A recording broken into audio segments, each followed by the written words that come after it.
अस्सलाम वालेकुम स्टूडेंट्स, मेरा नाम इनाम ख़ाज़ी है और आज के इस वीडियो में हम एक बहुत important topic subject verb agreement को डिस्कस करेंगे। जैसा कि इसके टाइटल से ज़ाहिर है कि ये टॉपिक सब्जेक्ट और वर्ब के रिलेशन की बात करता है। और यहाँ आप इस टेबल में अगर देखें तो हमारे पास दो तरह के सब्जेक्ट्स इसमें बताए गए हैं और दो तरह के ही वर्ब्स बताए गए हैं। सबसे पहले अगर इस तरफ देखें तो इसमें आई, वी, यू, दे या कोई भी प्लूरल नाउन्स जैसे पीपल, बर्ड्स, चिल्ड्रन वगैरह, एक ये कैटेगरी ऑफ सब्जेक्ट्स है। और दूसरी तरफ यहाँ देखें तो इसमें हमारे पास जो सब्जेक्ट कैटेगरी है वो है ही, शी, इट या कोई भी सिंगुलर नाउन जैसे boy, cat, child.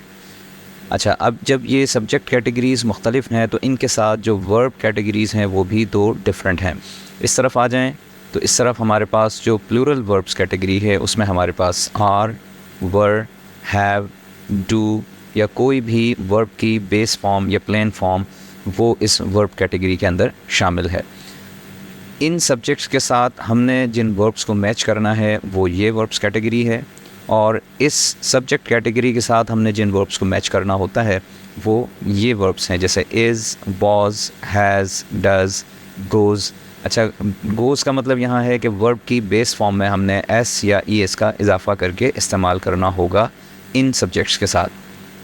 He, she, it या सिंगुलर नाउन ये जो हैं ये थर्ड पर्सन सिंगुलर भी कहलाते हैं। तो हमने थर्ड पर्सन सिंगुलर के साथ जो वर्ब्स लेने हैं वो यहाँ इसमें मौजूद हैं, और जो प्लूरल सब्जेक्ट के साथ जो हमने वर्ब लेने हैं वो ये कैटेगरी है।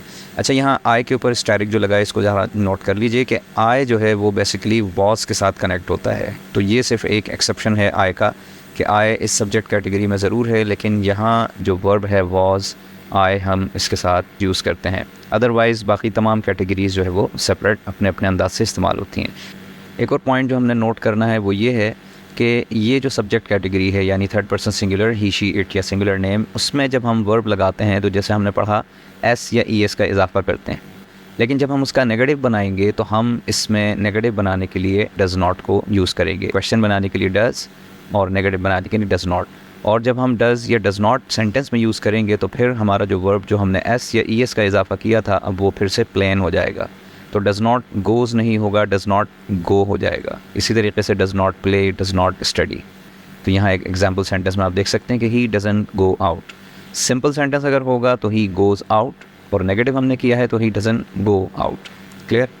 अच्छा, एक और अहम चीज़ जो हमने जहन में रखनी है जो अक्सर कन्फ्यूजन की वजह बनती है वो क्या है कि हम जब एस या ई एस का इजाफा करते हैं किसी नाउन में तो वो नाउन बन जाता है प्लूरल। यहाँ एग्जांपल देखें, जैसे पेन सिंगुलर है नाउन, इसमें हमने एस लगाया तो वो उसका बन गया प्लूरल, तो पेन, पेन्स। इसी तरह मैंगो, मैंगोज़।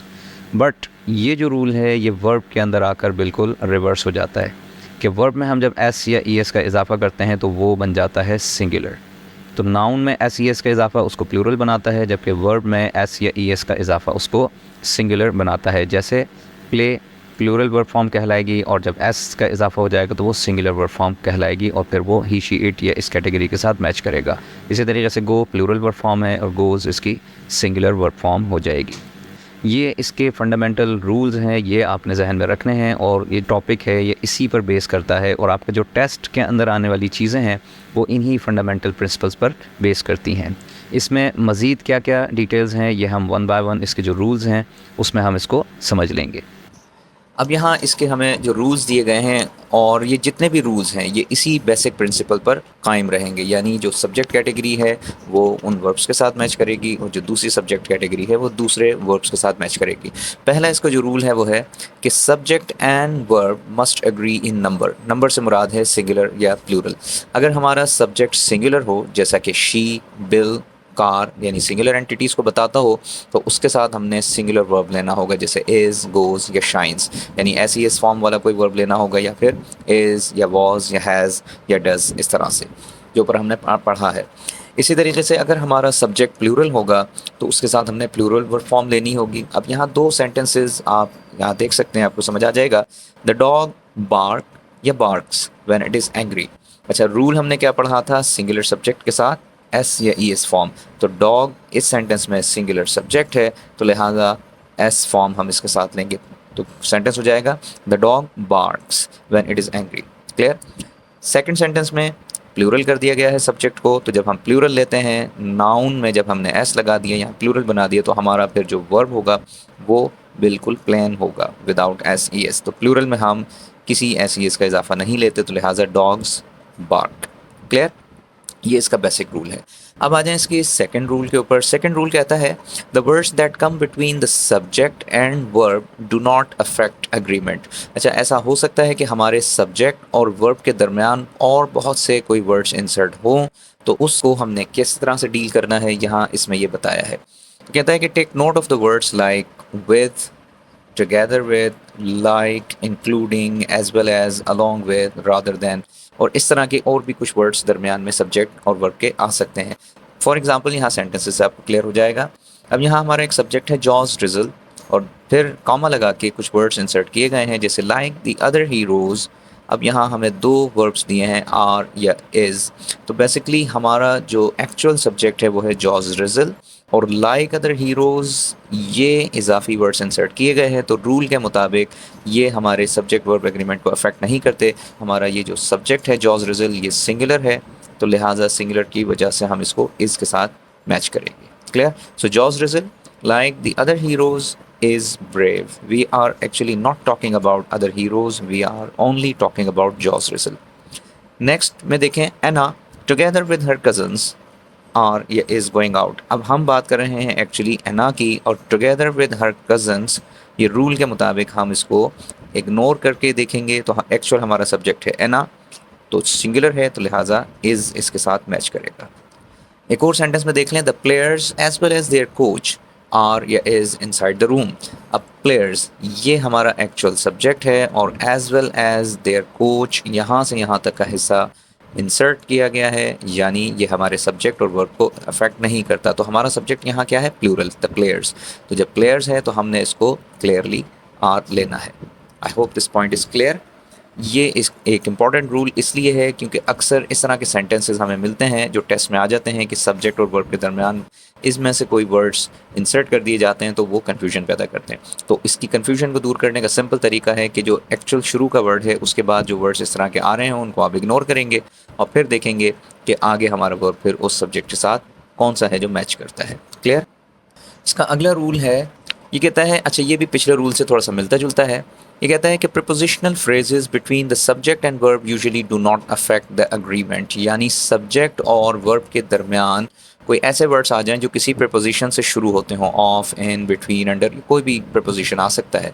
तो सब्जेक्ट और वर्ब के दरमियान आने वाले वर्ड्स जो किसी प्रपोजिशन से शुरू होते हों, पिछले रूल की तरह उनको भी हम इग्नोर करके अगेन सब्जेक्ट और वर्ब को देखेंगे।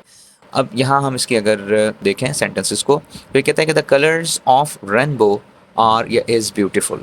तो अब हम क्या रेनबो की बात कर रहे हैं या कलर्स की बात कर रहे हैं? अच्छा, इसने हमें बताया प्रीपोजिशनल फ्रेज़ को हमने इग्नोर करना है। तो ऑफ द रेनबो ये एक प्रीपोजिशन से शुरू हो रहा है, ऑफ से, और ये एक प्रीपोजिशनल फ्रेज़ है, तो लिहाजा हम इसको इग्नोर करेंगे और देखेंगे कि एक्चुअल हमारा सब्जेक्ट क्या है। तो वो है द कलर्स। कलर्स चूँकि प्लूरल है तो क्लियरली हम इसके साथ आर ले लेंगे। नेक्स्ट सेंटेंस देखते हैं। This word in many modern dictionaries have या हैज़ बीन इंक्लूडेड। अब again in many modern dictionaries ये सारा का सारा आपका प्रीपोजिशनल फ्रेज़ है, क्योंकि प्रीपोजिशन इन से शुरू हो रहा है, और इससे पहले जो हमें सब्जेक्ट मिलता है वो है this word. It means single word की बात हो रही है। अच्छा, अब हम सिंगल, जब हमारा सब्जेक्ट है सिंगुलर, तो उसके साथ हमने जो फॉर्म मैच करनी है वर्ब की वो है हैज़। ये ऊपर हम टेबल में पढ़कर आ चुके हैं। एक और सेंटेंस इसी में है, the man between those girls is या आर देयर कज़न। अब द मैन ये है, और बिटवीन से लेके गर्ल्स तक ये हमारा प्रीपोजिशनल फ्रेज़ है, क्योंकि बिटवीन प्रीपोजिशन से ये फ्रेज़ शुरू हो रहा है। तो इसको अगेन हम इग्नोर करेंगे सारे हिस्से को, और फिर एक्चुअल जो हमारा सब्जेक्ट है वो है द मैन सिंगुलर, तो इसके साथ इज़। एक और सेंटेंस है, द प्रोडक्ट अंडर $50 आर या इज़। तो हम बात कर रहे हैं प्रोडक्ट की, डॉलर्स की हम बात नहीं कर रहे। तो अंडर $50 ये prepositional phrase, the product singular है, तो लिहाजा इज़। नेक्स्ट रूल ये कहता है कि सेंटेंसेस जो देयर या हेयर से शुरू होते हों, या इसका सिंपल मतलब ये है कि ऐसा सेंटेंस जिसमें वर्ब पहले आ जाए और सब्जेक्ट बाद में आता हो, तो हम पहले और बाद को नहीं देखेंगे, बल्कि हम अगेन उसी एग्रीमेंट के रूल को देखेंगे कि सिंगुलर सब्जेक्ट सिंगुलर वर्ब के साथ, प्लूरल सब्जेक्ट प्लूरल वर्ब के साथ। यहाँ आप इसको देख सकते हैं कि देयर आर या is a problem with the balance sheet. अब there is a problem, basically हम प्रॉब्लम की बात कर रहे हैं और इसके साथ जो वर्ब आना है वो ज़ाहिर है इज़ आना है। इसी तरीके से हेयर आर या here is the papers you requested. अब पेपर्स की हम बात कर रहे हैं जो कि प्लूरल है, तो इसलिए यहाँ पर आर आ जाएगा। अच्छा, ये लाजमी नहीं है कि हेयर और देयर से ही सेंटेंसेस शुरू हों जिसमें वर्ब पहले आता हो, इसके अलावा भी वर्ब्स हो सकते हैं जो पहले आ जाएं और उनका सब्जेक्ट बहुत आगे जाकर हो। तो हमने अगेन उसके एग्रीमेंट वाले रूल को ही जहन में रखना है। ये इसमें आगे एक्सरसाइजेज में आपको मैं एग्जांपल दे दूंगा। वहाँ रूल नंबर 5 पर आ जाएं। ये कहता है कि if two subjects are joined by and both, और बोथ के साथ एंड के साथ पेयर हो जाए फिर से, तो वो जाहिर है प्लूरल बनते हैं, तो इसलिए हम उसके साथ प्लूरल वर्ब फॉर्म लेंगे। ये वो बेसिक रूल हैं जो आप ऑलरेडी जानते हैं, जैसे gold and silver are precious metals. अब गोल्ड एंड सिल्वर दो चीज़ें मिलकर प्लूरल बन गया है, तो लिहाजा आर। इसी तरीके से मैथमेटिक्स एंड साइंस दो चीज़ें हो गई हैं, प्लूरल बन गया है, तो इसलिए हम इसको भी आर लगाएंगे। ये वो बेसिक रूल है जो आपको पहले से आता है। इसी से रिलेटेड जो रूल नंबर 6 है, इसको देखना ज़रूरी है। इसमें एंड के साथ दो सब्जेक्ट्स ज़रूर आते हैं, लेकिन इसमें रूल थोड़ा सा डिफरेंट हो जाता है। तो ये कहता है कि the verb is singular if the two subjects joined by and refer to the same person और थिंग। कि एंड के साथ दो चीज़ें ज़रूर जुड़ती हों, लेकिन वो किसी एक पर्सन या एक चीज़ की तरफ ही इशारा करती हों। मिसाल के तौर पर यहाँ सेंटेंस देखें, red beans and rice are या is my mom's favourite dish. अब ये दो चीज़ें हैं, रेड बीन्स, राइस, एंड के साथ जुड़ रही हैं। बज़ाहिर हमें प्लूरल लगता है, लेकिन ये दोनों चीज़ें मिलकर एक डिश बना रही हैं। तो दोनों चीज़ें मिलकर एक सिंगल एंटिटी बना रही हैं, तो लिहाजा हम इसको इज़ कर देंगे। ठीक है, एक और सेंटेंस है, the novelist and poet have या हैज़ रिसीव्ड द अवार्ड। अब ये नॉवलिस्ट और पोएट एक ही शख्स है, द नॉवलिस्ट एंड पोएट। अच्छा, अगर ये होता एंड द पोएट, तो यहाँ अगर आर्टिकल द होता तो फिर ये दो एंटिटीज़ जो है हम इसको शुमार करते, लेकिन चूंकि यहाँ एक ही शख्स की बात हो रही है कि नॉवलिस्ट और पोएट एक ही शख्स को कहा जा रहा है, तो ये दोनों चीज़ें मिलकर एक जानिब इशारा कर रही हैं सिंगुलर की तरफ, तो हम इसको लगा देंगे has. I hope this is clear. Next rule है इसका रूल नंबर 7। ये कहता है the pronouns each, nobody, everybody, everyone, anyone, no one, every, ये जितने भी हैं हमारे इंडेफिनिट प्रोनाउंस, ये सब के सब सिंगुलर के तौर पर आते हैं, तो लिहाजा हम इसमें सिंगुलर वर्ब लेंगे। लेकिन एक चीज़ जो नोट करने की है वो ये है कि मैनी ज़ाहिर प्लूरल है, तो मैनी वाला केस अगर होगा तो उसको पढ़ेंगे many politicians have promised to make changes. तो मैनी है प्लूरल, प्लूरल में हम हैव लेते हैं। लेकिन अगर हमारे पास आ जाए मैनी अ पॉलिटिशियन, ये एक अलग से यूसेज होता है। मैनी आ के साथ हम सिंगुलर एक तो सब्जेक्ट लेंगे, जब सिंगुलर लेंगे तो उसमें हम फिर हैज़ का इस्तेमाल करेंगे। तो many politicians have promised to make changes और many a politician has promised to make changes. इन दोनों सेंटेंसेस का मतलब देखा जाए तो वो एक ही बनता है, लेकिन स्ट्रक्चर में थोड़ा सा डिफरेंस है, इसलिए यहाँ इसको मैंने मेंशन किया है। अब आ जाएं वापस अपने इस पॉइंट की तरफ कि ये जितने भी इंडेफिनेट प्रोनाउंस हैं ये हमेशा सिंगुलर होंगे, जैसा कि ईच मेंबर। अब ईच का मतलब हर एक मेंबर की बात हो रही है, तो each member of the participating teams have या has to go under dope test. Dope test का मतलब जो ड्रग टेस्ट होता है उसकी बात हो रही है। अच्छा, क्या हम पार्टिसिपेटिंग टीम्स की बात कर रहे हैं या ईच मेंबर की बात कर रहे हैं? तो बेसिकली हमारा जो सब्जेक्ट है वो है ईच मेंबर। अब ईच मेंबर का मतलब हर एक मेंबर सिंगुलर, तो लिहाजा हैज़। और यहाँ वो रूल भी अप्लाई हो रहा है कि हम प्रीपोजिशनल फ्रेज को इग्नोर करते हैं ऑफ से लेके टीम्स तक। नेक्स्ट सेंटेंस में देखें, every child below 3 years receive या receives a dose of this vaccination. Again every आ जाए किसी वर्ड के साथ तो वो उसको सिंगुलर बना देता है, यानी हर एक बच्चे की बात हो रही है। तो एवरी चाइल्ड बिलो 3 years, अब ये सिंगुलर हो गया, हर एक की हम बात कर रहे हैं सिंगुलर, तो सिंगुलर केस में हम SES फॉर्म लेते हैं, तो लिहाजा रिसीव्स। क्लियर। और यहाँ वही रूल एक और अप्लाई हो रहा है प्रीपोजिशनल फ्रेज वाला, तो बिलो से लेकर ईयर्स तक को हम इग्नोर करके देखेंगे, तो एवरी चाइल्ड सिंगुलर और वो मैच होगा रिसीव्स के साथ। नेक्स्ट इसका रूल है नंबर 8। ये कहता है द वर्ब इन आइदर और या नाइदर नोर या नॉट ओनली बट ऑल्सो, इस तरह के किसी सेंटेंस में जिसमें आइदर और नाइदर नोर या not only but also use हुआ हो, तो उसमें हम देखेंगे कि verb agrees with the noun और प्रोनाउन क्लोजेस्ट टू इट, यानी वर्ब के क्लोज कौन सा नाउन है। ज़ाहिर है नाइदर नोर, आइदर और या नॉट ओनली बट ऑल्सो में दो सब्जेक्ट्स इस्तेमाल हो रहे होते हैं। अगर वो सिंगुलर और प्लूरल हों तो फिर हम देखेंगे कि वर्ब के क्लोजेस्ट सिंगुलर है तो हम सिंगुलर वर्ब ले लेंगे, और वर्ब के क्लोज प्लूरल है तो हम फिर उसको प्लूरल सब्जेक्ट के साथ प्लूरल वर्ब को मैच करेंगे। जैसे यहाँ एग्जांपल आप देख सकते हैं, आइदर बेयर्स और लॉयन। अब यहाँ हमारी वर्ब चॉइस है हैव और हैज़, तो हैव और हैज़ के क्लोज जो सब्जेक्ट आ रहा है लॉयन सिंगुलर है, तो लिहाजा हम यहाँ ले लेंगे हैज़। इसी सेंटेंस को रिवर्स ऑर्डर में देख लें, सब्जेक्ट की पोजीशन चेंज कर दी है, तो नाइदर लॉयन नोर बेयर्स। अब यहाँ वर्ब चॉइस के क्लोजेस जो हमारा नाउन है या सब्जेक्ट है वो प्लूरल है, तो लिहाजा हम इसमें हैव ले लेंगे। क्लियर? तो सेंटेंस हो जाएगा neither lion nor bears have escaped from the zoo. एक और एग्जाम्पल देख लें, not only her teacher but also her parents. अब यहाँ हमारे वर्ब चॉइस दी गई है वर और वॉज। अच्छा, वर्ब चॉइस के क्लोजेस्ट जो हमारा सब्जेक्ट है वो क्या है, पेरेंट्स, जो कि प्लूरल है।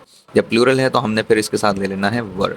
तो not only her teacher but also her parents were proud of her. इसी सेंटेंस को दूसरी तरह से लिखा है जिसमें सब्जेक्ट की हमने पोजीशन चेंज कर दी है, तो ये है कि not only her parents plural पहले आ गया, बट ऑल्सो हर टीचर। अब टीचर सिंगुलर है और वर्ब चॉइस के क्लोज जो है वो सिंगुलर वाला ही है, तो लिहाजा हम ले लेंगे इसमें वॉज। तो not only her parents but also her teacher was proud of her. इसी में एक थोड़ी सी वेरिएशन है, डिफरेंस है, वो क्या है वो देख लें। वो कहता है कि जब आइदर या नाइदर अकेले आते हों, अकेले का मतलब कि वो और या नोर के साथ ना आते हों, तब क्या होगा, तब वो हमेशा सिंगुलर के तौर पर लिए जाएंगे। यानी सेंटेंस में सिर्फ आइदर या सिर्फ नाइदर हो तो हम उसको फिर हमेशा सिंगुलर लेंगे। जैसा कि सेंटेंस है, either of the boys sitting near the bushes have या हैज़ टेकन योर बुक। अब हम आइदर ऑफ द बॉयज़ की बात कर रहे हैं, तो दो बॉयज़ में से एक, दोनों में से किसी एक की बात की जा रही है। आइदर का मतलब होता है कि दो चॉइसेस में से हम किसी एक की बात कर रहे होते हैं। तो जब एक की बात कर रहे हैं, और फिर रूल भी हमने पढ़ा है कि आइदर जब अकेले आए तो वो सब्जेक्ट को सिंगुलर बना देता है, तो लिहाजा हैज़। अगले सेंटेंस में neither of the vehicles contain या contains enough amount of fuel. अब जिस तरह आइदर की वजह से सब्जेक्ट हमारा सिंगुलर हो जाता है, इसी तरह नाइदर की वजह से भी सब्जेक्ट सिंगुलर हो जाता है। तो जो व्हीकल्स हैं दो, उनमें से किसी एक में भी इतना फ्यूल नहीं है, तो किसी एक की बात हो रही है यानी सिंगुलर, और सिंगुलर है तो फिर हम इसको एस फॉर्म लेंगे। क्लियर? अगला रूल है इसमें, रूल नंबर 9। ये कहता है कि with words that indicate part, percent, majority, most, all, none वगैरह वगैरह, look at the noun in of phrase to determine the verb. यानी ऐसे कोई सेंटेंस जिसमें हम किसी चीज़ का पोर्शन बताते हों, मेजॉरिटी, ऑल या सम, इस तरह के कोई वर्ड्स यूज़ हुए हों, और उसमें फिर ऑफ फ्रेज को हम देखेंगे, यानी most of, some of, all of. तो ऑफ वाले फ्रेज में अगर हमारा नाउन सिंगुलर है तो हम सिंगुलर वर्ब ले लेंगे, और ऑफ वाले फ्रेज में अगर प्लूरल है तो हम फिर उसको प्लूरल ले लेंगे। इसकी एग्जांपल्स आप देखेंगे तो आपको क्लियर हो जाएगा। ऑल ऑफ हर पोम्स वर या वॉज गुड। अब बात हो रही है पोम्स या पोइम्स भी इसको कहते हैं, तो ये प्लूरल चूँकि है ऑफ वाले फ्रेज में, तो लिहाजा हम इसमें ले लेंगे वर। सेकंड सेंटेंस देखें, ऑल ऑफ हिज स्ट्रगल वर या वॉज फॉर हिज कंट्री। अब स्ट्रगल एक सिंगुलर चीज़ है, तो लिहाजा हम इसको वॉज ले लेंगे। बज़ाहिर दोनों जगह ऑल है, लेकिन ऑफ वाले फ्रेज में यहाँ पोम्स प्लूरल है और ऑफ वाले फ्रेज में यहाँ सिंगुलर है, तो सिंगुलर को सिंगुलर के मुताबिक ट्रीट किया और प्लूरल को प्लूरल के मुताबिक। कुछ और एग्जांपल्स हैं, सम ऑफ माई फ्रेंड्स वर। अब फ्रेंड्स प्लूरल है, जाहिर है वर आ जाएगा इसमें, वर इन्वाइटेड। और सेकंड सेंटेंस है, सम ऑफ माई वर्क वॉज। अब वर्क सिंगुलर एंटिटी के तौर पर आ रहा है, तो लिहाजा हम इसको वॉज कर देंगे। Some of my work was published earlier. एक और एग्जांपल में है कि 2/3 of the city is in ruins। City singular है तो लिहाजा इज़, और 2/3 of the candidates have been interviewed. Candidates plural है तो लिहाजा हैव। तो ऑफ वाले फ्रेज में हमने सिंगुलर और प्लूरल को देखना होगा। नेक्स्ट रूल पर आ जाते हैं, rule number 10। The expression the number takes a singular verb while the expression a number is followed by a plural verb. यानी सेंटेंस में द नंबर अगर इस्तेमाल हो तो उसको हम हमेशा सिंगुलर के तौर पर लेंगे, और अ नंबर अगर हम सब्जेक्ट के तौर पर लेते हैं तो उसमें फिर हम प्लूरल वर्ब लेंगे। अच्छा, अ नंबर को अ लॉट ऑफ आप समझ लें जहन में, तो ज़ाहिर है वो प्लूरल होता है, तो इसलिए इसके साथ हम प्लूरल वर्ब लेंगे। इसकी एग्जांपल्स यहाँ देख सकते हैं, the number of hybrid cars. अच्छा, हमने क्या पढ़ा था, द नंबर के साथ हम क्या लेंगे, सिंगुलर वर्ब। तो the number of hybrid cars is increasing day by day. अब यहाँ कार्स हमारा सब्जेक्ट नहीं है, बेसिकली द नंबर हमारा सब्जेक्ट है, तो लिहाजा the number is increasing. Clear? Next sentence है अ नंबर। अच्छा, अ नंबर मैंने आपको बताया कि अ लॉट ऑफ का सेंस होगा a number of prominent writers have written on this subject. Clear? तो इस रूल को आपने जहन में रखना है। अब है इसका रूल नंबर 11। ये कहता है कि use a singular verb with sums of money, periods of time, units of measurement, meaning जब इनका मतलब एन अमाउंट ऑफ या अ पीरियड ऑफ का सेंस आता हो। यानी जब हम सम्स ऑफ मनी की बात करते हो in total, period of time की बात करते हो या यूनिट्स ऑफ मेजरमेंट की जिसमें इसका मतलब एन अमाउंट ऑफ या अ पीरियड ऑफ आता हो, तो हम फिर उसको सिंगुलर के तौर पर लेंगे। मिसाल इसकी आप देख सकते हैं एग्जाम्पल सेंटेंसेस। $10, अब बज़ाहिर $10 प्लूरल बनता है, लेकिन $10 का सेंस यहाँ ये है कि एन अमाउंट ऑफ $10। तो an amount of $10 is a high price to pay. तो $10 is a high price to pay. यहाँ बज़ाहिर लिखा हुआ नहीं है एन अमाउंट ऑफ, लेकिन इसका सेंस यहाँ पर यही बनता है। एक और एग्जाम्पल देख लें। 5 years is या are the maximum sentence for that offence. अच्छा, सेंटेंस का मतलब है यहाँ पनिशमेंट, ऑफेंस का मतलब है जुर्म। A period of 5 years is the maximum sentence for that offense. I hope this is clear. एक और सेंटेंस देख लेते हैं इसका। 4 quarters of oil, अब an amount of 4 quarters of oil, ये सेंस इसका बन रहा है। जब ये अब an amount of का सेंस है तो सिंगुलर बन गया, इसलिए हम इसके साथ लगा देंगे was. Rule number 12। Rule number 12 कहता है the pronoun who, that, which in the middle of a sentence take a verb according to the noun they refer to. यानी ये जो हमारे वर्ड्स हैं ये प्रोनाउन के तौर पर आते हैं जब सेंटेंस के दरमियान में, तो हमने इनमें ये देखना होगा कि ये जिस नाउन को रिप्रेजेंट कर रहे हैं, क्योंकि प्रोनाउन है तो प्रोनाउन किसी न किसी नाउन को रिप्रेजेंट करता है, तो वो नाउन अगर सिंगुलर है तो हम फिर उसके साथ सिंगुलर वर्ब लेंगे, और अगर वो नाउन प्लूरल है तो हमने फिर प्लूरल वर्ब लेना होगा। यहाँ सेंटेंसेस हैं, इसको देख लेते हैं कि Jane is the scientist who write या who writes articles on genetic engineering.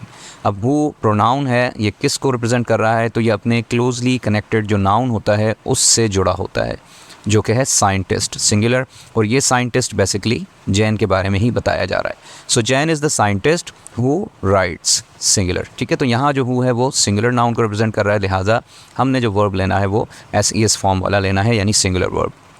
Next sentence देखें। Jain is among the scientists who write या हु राइट्स। अब यहाँ जो हु है ये क्लोजली कनेक्टेड अपने नाउन से जो है वो प्लूरल है, साइंटिस्ट्स। सो जो हमारा वर्ब होगा वो सिंपल होगा, यानी write. So Jane is among the scientists who write articles on genetic engineering. Next sentence है linguistics is a term which refer या which refers to the scientific study of language. Which pronoun है और अपने closely connected noun से जुड़ा है जो कि सिंगुलर है टर्म। सो सिंगुलर नाउन के साथ हमने लेना है सिंगुलर वर्ब यानी रेफर्स। क्लियर? लास्ट सेंटेंस है इसमें his house is among the houses that were या that was built by the local government. That pronoun और अपने क्लोजली कनेक्टेड नाउन से ये जुड़ा है जो कि प्लूरल है, तो लिहाजा हमने फिर इसमें वर्ब लेना है plural. So his house is among the houses that were built by the local government. Clear?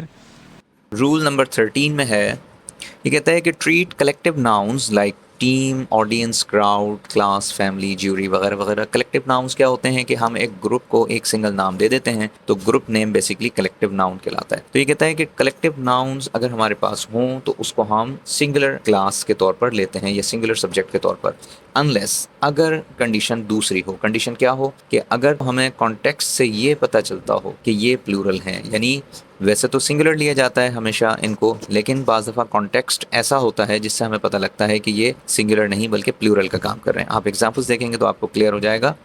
The jury is ready to announce the verdict. अच्छा, ज्यूरी कहते हैं जजिस के पैनल को, यानी ये कलेक्टिव नाउन हो गया। अब यहाँ बेसिकली इसने जो हमें एक्सप्लेन किया है कि हम ज्यूरी के साथ यहाँ इज़ क्यों ले रहे हैं, क्योंकि ज्यूरी एक सिंगल एंटिटी के तौर पर लिया जा रहा है उसको। यहाँ ये कहता है कि the jury functioning as a unit, यानी पूरी ज्यूरी एक ही तरह से काम कर रही है, तो लिहाजा इसको हम सिंगुलर लेंगे। लेकिन सेकंड सेंटेंस देखें अगर, the jury are divided on the verdict.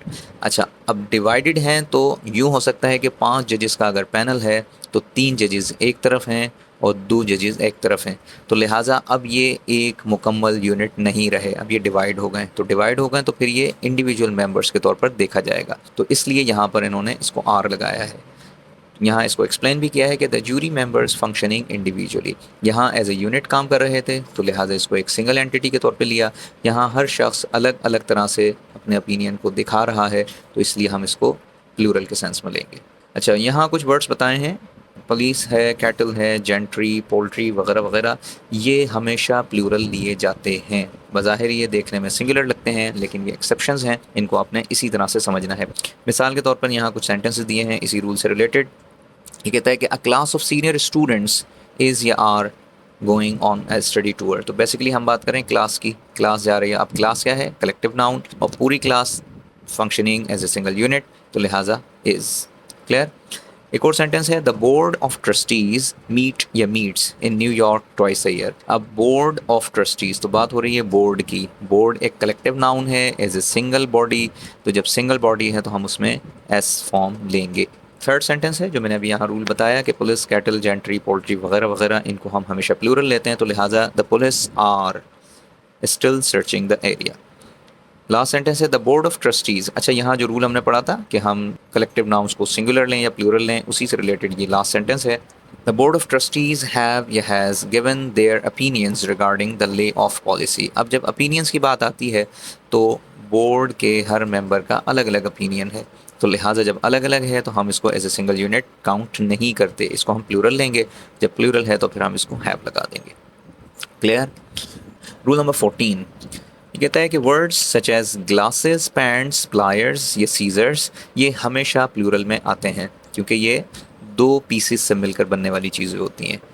तो इसलिए इसने कहा है कि are regarded as plural and require a plural verb unless. Again इसके अंदर एक इसने हमें एक्सेप्शन बताया है, unless they are preceded by pair of, यानी ये हमेशा हम इनको प्लूरल लेंगे लेकिन अगर इनके साथ वर्ड या फ्रेज आ जाए पेयर ऑफ तो फिर हम इनको as a pair subject count करेंगे और फिर वो सिंगुलर सब्जेक्ट के तौर पर उसके साथ सिंगुलर वर्ब लेंगे। इसकी एग्जांपल आप देखेंगे तो आपको क्लियर हो जाएगा। ये कहता है कि माई ग्लासेस, अब चूंकि ग्लासेस पेयर ऑफ के साथ नहीं आ रहा, वर्ड के साथ अकेला ग्लासेस ही आ रहा है तो ये प्लूरल लिया जाएगा, तो लिहाजा my glasses were on the bed. Second sentence में है माई पैंट्स वर, अ पैंट्स प्लूरल लिया जाएगा तो लिहाजा वर। थर्ड सेंटेंस को आप देख सकते हैं कि a pair of trousers is, अब यहाँ basically a pair of singular है तो लिहाजा ये मैच करेगा इज़ के साथ। अच्छा, फ़र्ज़ करें अगर आता हो टू पेयर्स ऑफ ट्राउजर्स, तो टू पेयर्स वैसे ही प्लूरल हो गया तो जाहिर है फिर हम उसको वैसे ही प्लूरल के तौर पर ट्रीट करेंगे। अगला रूल है इसका, ये कहता है कि words such as mathematics, physics, linguistics, genetics, यानी जो सब्जेक्ट्स होते हैं या फील्ड ऑफ स्टडीज़ होते हैं, बज़ाहिर उसमें एस आ रहा होता है लेकिन इनको हम एज ए सिंगुलर ही काउंट करते हैं। या फिर ये कुछ बीमारियां हैं जैसे मम्स या मीज़ल्स, या फिर वर्ड है न्यूज़, ये बज़ाहिर हमें एस के साथ आते नज़र आते हैं। एक और वर्ड है जैसे सीरीज़ या मीन्स, तो वो भी सिंगुलर के तौर पर लिए जाते हैं। तो इसने यहाँ यही बताया, are treated as singular and take singular verb. मिसाल के तौर पर mathematics is my favourite subject, ज़ाहिर है मैथमेटिक्स एस ज़रूर है लेकिन इसको हम सिंगुलर लेते हैं तो इज़। एक और सेंटेंस है genetics, a branch of biology, focus, ये focuses on the identification of genes. अब सब्जेक्ट है ये बेसिकली हमारा सिंगुलर तो लिहाजा हम इसके साथ एस फॉर्म या ई एस फॉर्म लेंगे।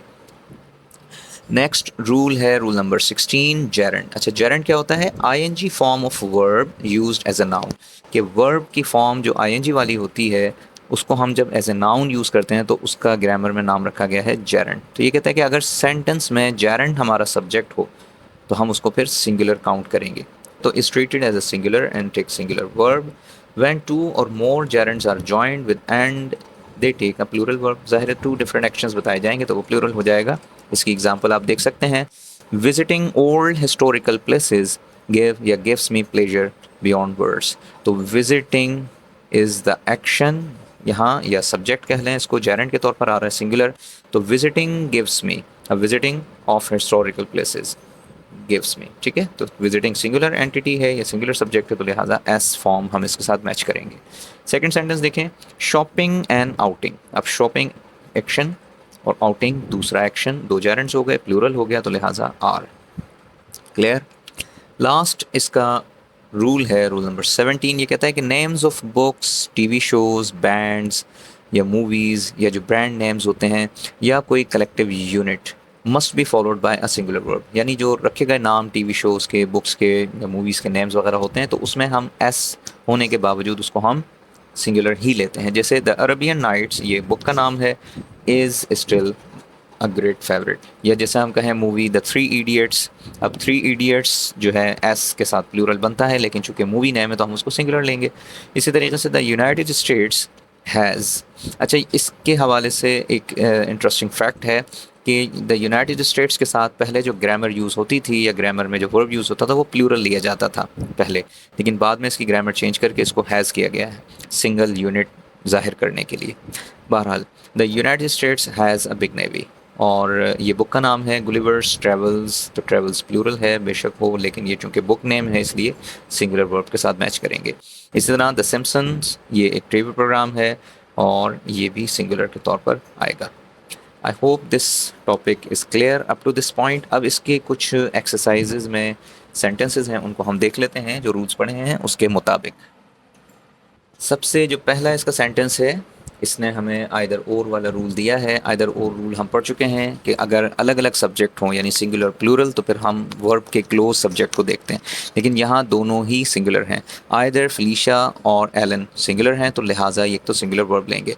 आइदर फलीशा और Alan is planning. Second sentence है डज या do either of them know या नोज़ हाउ टू स्विम। अब आइदर ऑफ दैम हमने रूल पढ़ा था कि सिर्फ आइदर या सिर्फ नाइदर आ जाए तो वो हमेशा सिंगुलर होता है, और जब सिंगुलर होता है तो हमने टेबल में जो वर्ब्स पढ़े थे वो सिंगुलर के साथ डज आता है, और जब डज हम यूज़ कर लें सेंटेंस में तो फिर हमारी वर्ब फॉर्म सिंपल आती है। थर्ड सेंटेंस है the length of these boards are या इज़ 20 फीट। अच्छा, अब रूल क्या है, प्रिपोजिशनल फ्रेज को हम इग्नोर करेंगे, तो एक्चुअल हमारा सब्जेक्ट क्या है, द लेंथ। तो द लेंथ एक सिंगुलर चीज़ है तो लिहाजा the length of these boards is 20 feet. Basically length की बात हो रही है। फोर्थ रूल है अ नंबर द नंबर वाला जो हमने पढ़ा था, उसमें हमने क्लियरली पढ़ा था द नंबर हमेशा सिंगुलर के तौर पर आता है, तो क्लियरली हम इसके साथ इज़ को लगा देंगे। The number of immigrants in the United states is astounding. Fifth में देखें, अच्छा फिफ्थ ये वो रूल है कि जिसमें वर्ब पहले आ चुका है और सब्जेक्ट बहुत आगे जाकर आएगा। अब ये थोड़ा सा मुश्किल सेंटेंस लग सकता है, लेकिन मैं इसको एक्सप्लेन करता हूँ। ये कहता है कि इनसाइड द डोर, अब ये थोड़ी सी डिस्क्रिप्शन इसने चीज़ों की दी है, स्टैंड्स या स्टैंड सिवियरली अंडर न्यूरिश्ड किटन्स। अब ये बात बेसिकली किसकी कर रहा है, स्टैंड, तो कौन स्टैंड, बेसिकली किटन्स की बात हो रही है। एक्चुअल जो हमारा सब्जेक्ट है वो है किटन्स, जो कि प्लूरल है। जब प्लूरल है तो हम प्लूरल में सिंपल वर्ब फॉर्म लेते हैं। क्लियर। नंबर 6 है in the last few months everyone in the class. In the last few months ये ज़ाहिर है शुरू का एक हिस्सा, इसको अगर हम छोड़ दें यहाँ से सेंटेंस को देखें तो एवरीवन इन द कोर्सेज। हमने पढ़ा था रूल कि एवरीवन, एनीवन, जितने भी आपके इंडेफिनिट प्रोनाउंस हैं वो सब के सब सिंगुलर होते हैं, तो एवरीवन के साथ हमने क्या ले लेना है, हैज़। ठीक है, तो everyone in the courses has had to fill out an additional form. Next sentence है one of the key players। अब बेसिकली प्लेयर्स हमारा सब्जेक्ट नहीं है, हम उन प्लेयर्स में से एक प्लेयर की बात कर रहे हैं। one of the key players is hurt। ठीक है, वन प्लेयर, उन तमाम प्लेयर्स में से एक प्लेयर जो है हर्ट हुआ है, तो हम एक जब ले रहे हैं तो लिहाजा सिंगुलर, और सिंगुलर के साथ is. So one of the key players is hurt before an important match. Number 8 है अराउंड द कॉर्नर। अच्छा, अब ये मिलता जुलता है नंबर 5 से। नंबर 8 और नंबर 5 तकरीबन एक जैसे हैं अपनी नेचर में, यानी वर्ब पहले इसमें आ रहा है और सब्जेक्ट कहीं बाद में जाकर आ रहा है। तो अराउंड द कॉर्नर सिट्स या sit among a group of strangers 3 frightened children. अब 3 फ्राइटेंड चिल्ड्रन हैं जो बैठे हुए हैं। अब चिल्ड्रन प्लूरल है, जब प्लूरल है तो हम फिर इसके साथ ले लेंगे वर्ब की simple form. Number 9 the students in the algebra class. ये क्लियर है, स्टूडेंट्स की बात हो रही है, प्लूरल है तो लिहाजा हैव। नंबर 10 मिलता जुलता है नंबर 2 से, डू या डज के साथ आइदर ऑफ द गर्ल्स। अब जब आइदर सिंपल आ जाए और के साथ ना आए तो वो सिंगुलर है। जब सिंगुलर है तो हम इसमें वर्ब ले रहे हैं यहाँ पर डज, क्योंकि सवाल है ये, और फिर जब डज हमने लिया तो फिर उसके बाद हम वर्ब फॉर्म सिंपल लेंगे। सिंगुलर में हम यहाँ सिंपल क्यों ले रहे हैं, क्योंकि हम डज ले चुके हैं, तो डज के साथ एस ई एस फॉर्म कभी भी नहीं आती। नंबर 11 है ईच ऑफ दोज जैकेट्स। अच्छा, हमने रूल पढ़ा था कि ईच या एवरी किसी के साथ आ जाए तो वो सिंगुलर बन जाता है। दोज जैकेट्स तो ज़रूर बात हो रही है प्लूरल, लेकिन उनमें से हर एक की हम बात करें तो each of those jackets costs S form. S form क्यों ले रहे हैं वर्ब की? क्योंकि ईच का मतलब हम यहाँ सिंगुलर की बात कर रहे हैं और सिंगुलर के साथ वर्ब एस फॉर्म के साथ आएगा। Number 12 every. अच्छा, ईच और every almost the same sense देते हैं, सिंगुलर बनाते हैं, तो every one of these plans carries. 13 देख लें, Judy along with the rest of the girls. ये जो सेकंड रूल पढ़ा था उसमें यही था, सब्जेक्ट के बाद along with, including, as well as, इस तरह के कोई वर्ड्स आ जाते हैं तो हम उनको इग्नोर करते हैं और अपने एक्चुअल सब्जेक्ट को उस वर्ब के साथ मैच करते हैं जो कि उसके साथ आना चाहिए। तो जूडी सिंगुलर है तो लिहाजा has. Judy along with the rest of the girls has already gone to the banquet. Next sentence है ईच के साथ। ईच का रूल आपको क्लियर होना चाहिए कि ईच या एवरी सिंगुलर बना देता है, तो लिहाजा यहाँ पर भी हमारा जो सब्जेक्ट है वो सिंगुलर सेंस देगा। Each of the organisations, organisations जितनी भी हैं उनमें से हर एक की बात हो रही है। अब जब हर एक का मतलब सिंगुलर, लिहाजा has. So each of the organisations has a faculty sponsor. Clear? Number 15 है the infantry. The infantry is a collective noun, तो यहाँ पर जब कलेक्टिव नाउन है और ये सिंगुलर के तौर पर ही फंक्शन कर रहा है, the infantry which fights with portable weapons constitutes. Infantry singular है, सिंगुलर के साथ हमने एस फॉर्म ले ली, constitutes the largest division. Next number 16 है आइदर जेरी और हिज ब्रदर्स। अच्छा, अब यहाँ आइदर और के साथ आ रहा है तो हमने सब्जेक्ट्स को देखना होगा कि दो सब्जेक्ट्स हैं, दोनों में से सिंगुलर प्लूरल का मसला है, तो हम ये देखेंगे कि हमारे वर्ब के क्लोजेस कौन सा है। हमारे वर्ब के क्लोजेस है ब्रदर्स जो कि प्लूरल है, तो लिहाजा आस्क। आस्क क्यों? क्योंकि हम प्लूरल सब्जेक्ट के साथ सिंपल वर्ब फॉर्म लेते हैं। 17 है आइदर द ऑर्केस्ट्रा और द कॉयर। ऑर्केस्ट्रा ये भी कलेक्टिव नाउन है, कॉयर ये भी कलेक्टिव नाउन है और दोनों सिंगल हैं, तो लिहाजा यहाँ सिंगल ही एक्चुअल सब्जेक्ट है, तो हम इसको फिर ऐसे इस फॉर्म के साथ ले लेंगे। नंबर 18 है if you sit quietly there is या are a great possibility. Basically possibility की बात हो रही है जो कि सिंगुलर चीज़ है, तो there is a great possibility या ग्रेटर पॉसिबिलिटी। नेक्स्ट सेंटेंस है my neighbour and closest friend is या आर सूजन विलिस। अब यहाँ my neighbour and closest friend, तो बेसिकली ये एक ही शख्स की बात हो रही है। ये दोनों जो एंड के साथ जोड़कर आ रहे हैं ये एक ही शख्स की तरफ इशारा कर रहे हैं, तो जब एक ही शख्स की तरफ इशारा करते हैं तो हम इसको सिंगुलर लेंगे और सिंगुलर है तो फिर is. Clear? Number 20 Kim, Chris and my brother Ed. अब यहाँ 3 लोग हो गए, 1 2 और 3, तो ये प्लूरल हो गया, तो लिहाजा प्लूरल में हम सिंपल थिंक जो वर्ब है वो लेंगे। Number 21 nobody in our class. अब नोबडी ये उन इंडेफिनिट प्रोनाउंस में से है जो सिंगुलर आते हैं, तो नोबडी वांट्स, एस के साथ हम इसकी फॉर्म लेंगे। So nobody in our class wants to be the moderator of the meeting. 22 है every one of my friends. Each और एवरी हम पढ़ चुके हैं, सिंगुलर के सेंस में आता है, तो every one of my friends यानी फ्रेंड्स में से हर एक की बात हो रही है, तो यहाँ पर लिहाजा हैज़ इसके साथ मैच करेगा। एक और सेंटेंस है जो कि हम पीछे पढ़ चुके हैं जिसमें वर्ब पहले आता है, तो लिहाजा हम उसको उसके सब्जेक्ट के साथ वैसे ही मैच करेंगे जैसे आम सेंटेंस को करते हैं। तो अलोंग द रोड सिट्स या sit hidden among the bushes 2 new born puppies. तो बात किसकी हो रही है, कौन बैठे हुए हैं? बेसिकली 2 न्यू बॉर्न पपीज़ इसका सब्जेक्ट है जो कि प्लूरल है। जब प्लूरल है तो हम इसमें वर्ब को सिंपल देंगे। क्लियर? नेक्स्ट इसका सेंटेंस है 24 अंडर द ओल्ड बोर्ड्स। ये भी इसी से सिमिलर है जिसमें वर्ब पहले आ रहा है। So under the old boards was ever a frightened mouse. अब ओल्ड बोर्ड्स के पीछे क्या था? वो बेसिकली एक फ्राइटेंड माउस था, तो सिंगुलर है, सिंगुलर होने की वजह से हम इसको वॉज ले लेंगे। Clear?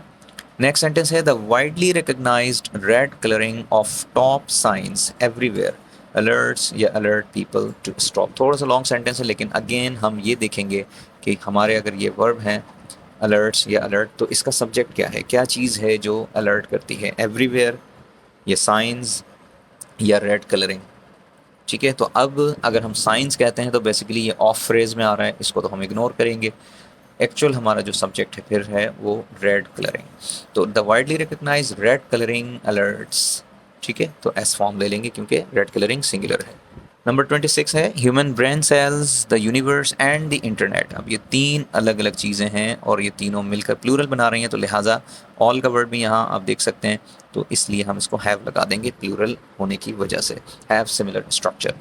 27 Alice in addition to scarecrow, a tin man and a lion. अब इन एडिशन टू ये वो वर्ड्स हैं जो सारे के सारे इजाफी तौर पर इंसर्ट किए गए हैं, तो लिहाजा हम इनको इग्नोर करेंगे। एलिस हमारा यहाँ सब्जेक्ट है, तो हम फिर इसके साथ लगा देंगे tries, S form singular subjects के साथ। नेक्स्ट थोड़ा सा कॉम्प्लिकेटेड है, ये मैं आपको एक्सप्लेन भी करूँगा। ये कहता है कि dreams within a dream that is या are spliced and diced up inside another dream confuses या confuse me। अब यहाँ हमारा सेंटेंस शुरू हो रहा है ड्रीम्स से प्लूरल के साथ, फिर आगे जाकर आ रहा है अ ड्रीम और फिर दैट क्लॉज इसके साथ बन रहा है। अच्छा, दैट जो है बेसिकली ये रिप्रेजेंट कर रहा है इस ड्रीम को। हमने पढ़ा था रूल विच दैट या हु वाला, कि विच दैट या हु जिस भी नाउन को रिप्रेजेंट कर रहा हो उसको हम देखेंगे वो सिंगुलर है या प्लूरल। तो लिहाजा ये जो ड्रीम को रिप्रेजेंट कर रहा है ये सिंगुलर है, तो इसलिए इसको हम मैच कर देंगे इसके साथ। अच्छा, अब सेंटेंस शुरू से दोबारा पढ़ लेते हैं। Dreams within a dream that is spliced and diced up inside another dream. अब ये एक्चुअल इस ड्रीम की बात चली थी शुरू, दरमियान में ये थोड़ी सी दूसरी बात इसने छेड़ दी। असल जो हमारा सब्जेक्ट है इस सेंटेंस की बिगिनिंग में वो ड्रीम्स ही है, तो जब ये ड्रीम्स एक्चुअल अपने वर्ब के साथ जाकर जुड़ेगा तो वो होगा कंफ्यूज। वजह क्या है कि ड्रीम्स प्लूरल है, तो प्लूरल के साथ हम वर्ब की सिंपल फॉर्म लेंगे।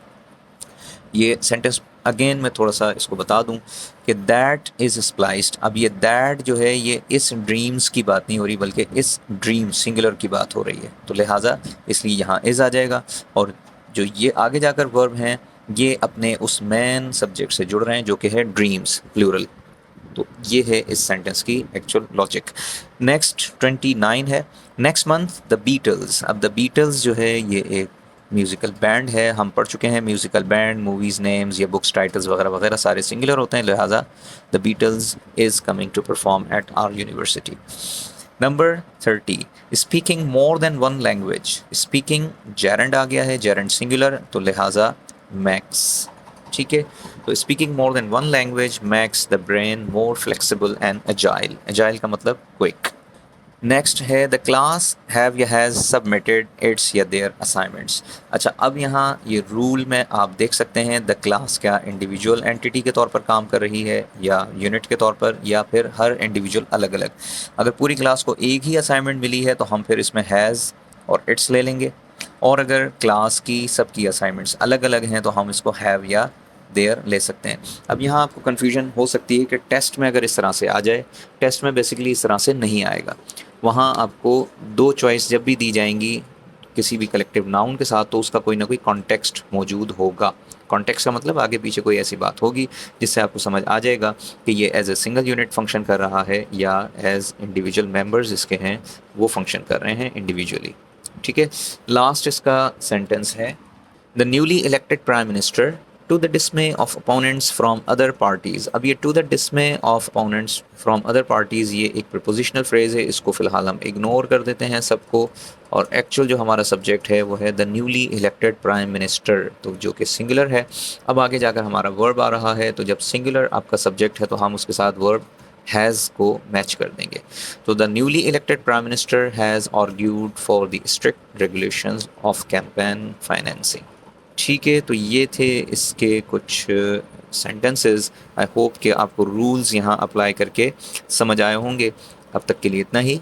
अल्लाह हाफिज़।